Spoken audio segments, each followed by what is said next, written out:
क्या कांग्रेस अध्यक्ष मल्लिकार्जुन खड़गे ने पीएम मोदी को रावण कहकर अपनी ही पार्टी को मुसीबत में डाल दिया है? खड़गे के बयान के बाद कांग्रेस पर बीजेपी हमलावर हो गई है और बयानों की, खासतौर पर अपमानजनक टिप्पणियों का एक ऐसा इतिहास रहा है जो ये बताता है कि इससे कई पार्टियों को बयान भारी पड़ गए और कई को फायदा पहुंचा गए। क्या गुजरात चुनाव के पहले ये एक ऐसा ही दौर है?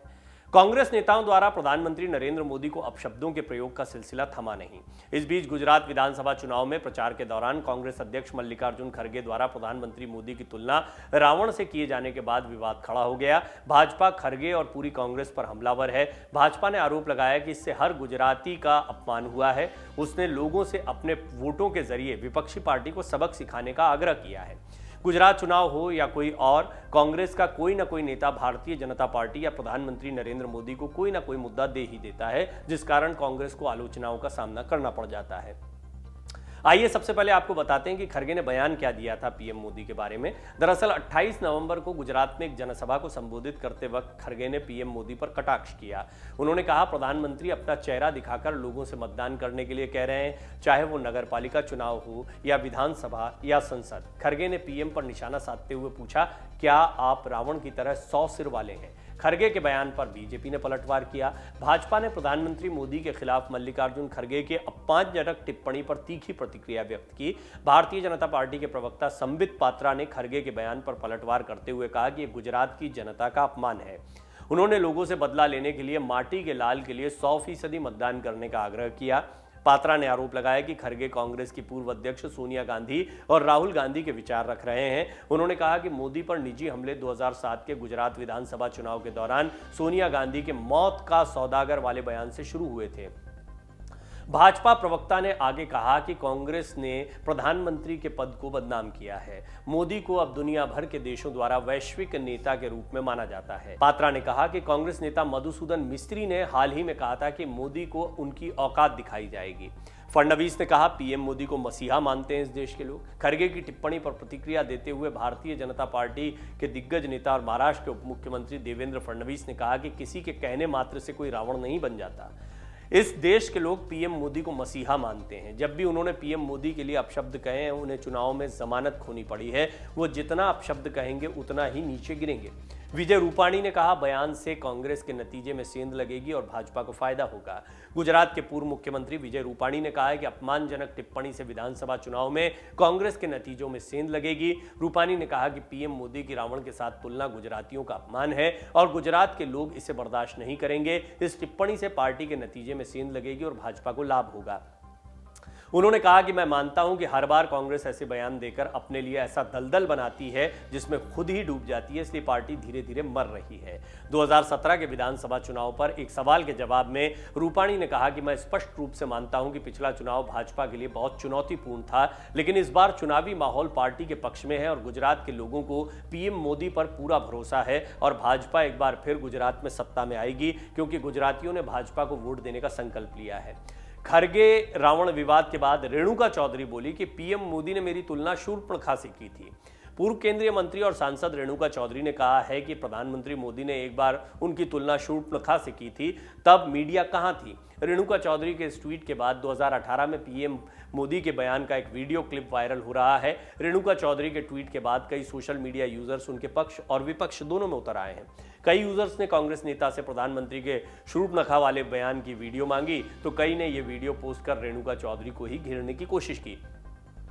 हुआ क्या था उस समय पर? दरअसल 2018 में संसद सत्र के दौरान प्रधानमंत्री मोदी ने कहा था, सभापति जी आप रेणुका चौधरी जी को मत रोकिए, रामायण सीरियल के बाद ऐसी हंसी सुनने को आज मिली है। कहा जाता है कि जब जब कांग्रेस नेताओं ने पीएम मोदी के लिए गाली और अपशब्दों का प्रयोग किया है, तब तब उनकी लोकप्रियता और बढ़ी है और कांग्रेस को मुंह की खानी पड़ी है। तो ऐसे में आज हम आपको बता रहे हैं कि कब कब कांग्रेसी नेताओं ने पीएम मोदी के खिलाफ अपशब्दों का प्रयोग किया और उनके क्या परिणाम निकल कर आए। मधुसूदन मिस्त्री ने हाल ही में कहा था कि मोदी को औकात दिखा देंगे। 12 नवंबर 2022 तो हाल की बात है, अहमदाबाद में गुजरात चुनाव के लिए घोषणा पत्र जारी करने के साथ ही कांग्रेस के नेताओं ने सारी मर्यादाएं लांघ दी। गुजरात कांग्रेस के वरिष्ठ नेता मधुसूदन मिस्त्री ने प्रधानमंत्री के लिए अपशब्दों का इस्तेमाल किया। उन्होंने कहा कि इस चुनाव में उन्हें औकात दिखा देंगे। उन्होंने घोषणा पत्र जारी करने के दौरान नरेंद्र मोदी स्टेडियम का नाम बदलकर सरदार पटेल करने का ऐलान करते हुए कहा कि इस चुनाव में उन्हें अपनी औकात दिख जाएगी। सुबोधकांत सहाय ने कहा था हिटलर की मौत मरेगा। 12 जून 2022 को झारखंड के कांग्रेस के वरिष्ठ नेता सुबोधकांत सहाय ने दिल्ली के जंतर मंतर पर राहुल गांधी से ईडी की पूछताछ के विरोध में मंच से पीएम मोदी की तुलना हिटलर से कर दी। उन्होंने कहा कि अगर प्रधानमंत्री हिटलर के रास्ते पर चलेंगे तो वो हिटलर की मौत मरेंगे। शेख हुसैन ने पीएम मोदी को इसी तरीके से एक अभद्र टिप्पणी करते हुए मारने की धमकी दी थी। 13 जून 2022 को महाराष्ट्र के नागपुर में आयोजित प्रदर्शन के दौरान कांग्रेस की नागपुर इकाई के पूर्व अध्यक्ष शेख हुसैन ने पीएम मोदी के लिए अपशब्दों का प्रयोग बल्कि गाली का प्रयोग किया था। उन्होंने कहा था, उन्होंने जो बयान दिया था वो सुनाने लायक भी नहीं है। जब हुसैन ये आपत्तिजनक बयान दे रहे थे उस समय कांग्रेस के कुछ नेता ताली बजा रहे थे। मोदी को मार सकता हूं और उसे गाली भी दे सकता हूं, इस तरह के बयान भी आए हैं। 4 फरवरी 2022 को महाराष्ट्र कांग्रेस के अध्यक्ष और विधायक नाना पटोले ने भंडारा जिले में एक कार्यक्रम के दौरान कहा कि मैं मोदी को मार सकता हूं और उन्हें गाली भी दे सकता हूं। इस वीडियो के वायरल होने के बाद विवाद बढ़ गया। इस पर सफाई देते हुए नाना पटोले ने एक और विवादित बयान देते हुए कहा कि भंडारा जिले के ग्रामीणों से बातचीत के दौरान उन्होंने जिस मोदी का उल्लेख किया था वो प्रधानमंत्री न होकर एक स्थानीय गुंडा है जिसे गिरफ्तार किया गया है। राक्षस तक से पीएम मोदी की तुलना कर दी गई।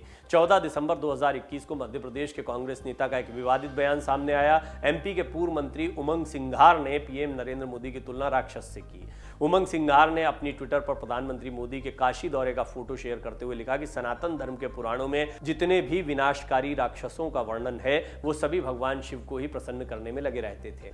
रणदीप सुरजेवाला ने मोदी को बताया था सबसे क्रूर प्रधानमंत्री। 22 दिसंबर 2020 को कांग्रेस के राष्ट्रीय प्रवक्ता थे रणदीप सुरजेवाला। उन्होंने प्रधानमंत्री पर विवादास्पद टिप्पणी की थी। उन्होंने उन्हें भारत के इतिहास का सबसे क्रूर प्रधानमंत्री बता दिया था।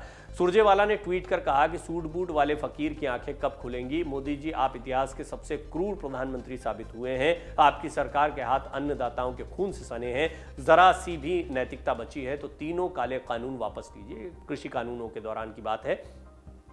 17 सितंबर 2020 को कांग्रेस नेता और प्रवक्ता रणदीप सुरजेवाला ने मर्यादा की सारी हदें पार कर दी थी। उन्होंने प्रधानमंत्री मोदी के खिलाफ अपमानजनक टिप्पणी की थी। उन्होंने पीएम मोदी की तुलना बंदर से करते हुए कहा था कि अब की बार बंदर के हाथ में उस्तरा सरकार।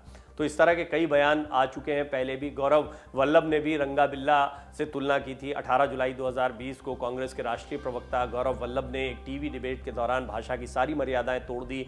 उन्होंने पीएम मोदी और केंद्रीय गृह मंत्री अमित शाह की तुलना कुख्यात अपराधी रंगा बिल्ला से कर दी थी। अधीर रंजन चौधरी बयानों के लिए जाने जाते हैं। उन्होंने मोदी अमित शाह के बाप का नहीं है देश, इस तरह का बयान दिया था। पश्चिम बंगाल के कांग्रेस नेता अधीर रंजन चौधरी अमर्यादित टिप्पणी के लिए जाने जाते हैं।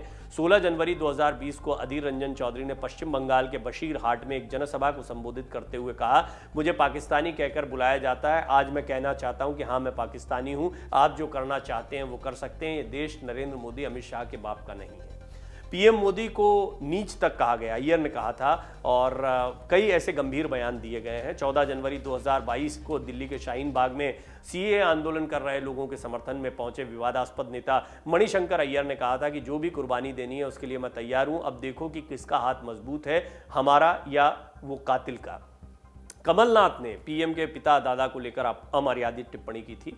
9 जनवरी 2020 को मध्य प्रदेश के तत्कालीन मुख्यमंत्री कमलनाथ ने पीएम मोदी को लेकर विवादित बयान दिया था। उन्होंने कहा कि पार्टी रिश्तेदार तो छोड़िए, बाप और दादा भी स्वतंत्रता संग्राम सेनानी नहीं रहे। भोपाल में कांग्रेस सेवा दल के एक कार्यक्रम में तत्कालीन मुख्यमंत्री कमलनाथ ने कहा कि नरेंद्र मोदी जी, एक नाम बता दीजिए जो आपकी पार्टी से स्वतंत्रता संग्राम सेनानी रहा हो।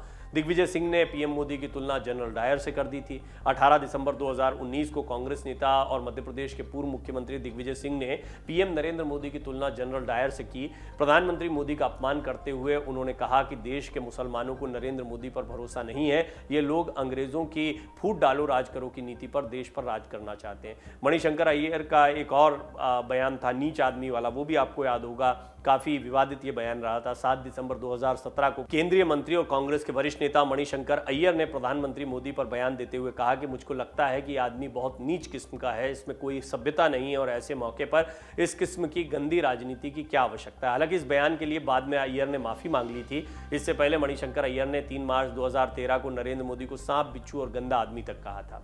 अब 100 सिर हैं क्या, रावण कह दिया है खुद खरगे ने। खरगे अभी नवनियुक्त आला कमान है कांग्रेस के। गुजरात में चुनाव प्रचार के दौरान वो ऐसी बात कह रहे हैं। ये मौत के सौदागर वाला जो बयान आया था ये भी गुजरात के 2007 के चुनाव के दौरान आया था और उस समय ये कांग्रेस को बहुत भारी पड़ा था। अब कहा यह जा रहा है कि क्या खरगे का ये बयान, रावण वाला बयान भारी पड़ने वाला है कांग्रेस को। डाउनलोड करें अमर उजाला ऐप और पाएं खबरें लगातार। अगर आप ये वीडियो YouTube पर देख रहे हैं तो हमारे चैनल को सब्सक्राइब करें और बेल आइकन को दबाना ना भूलें। अगर आप Facebook पर ये वीडियो देख रहे हैं तो हमारे पेज को लाइक करें।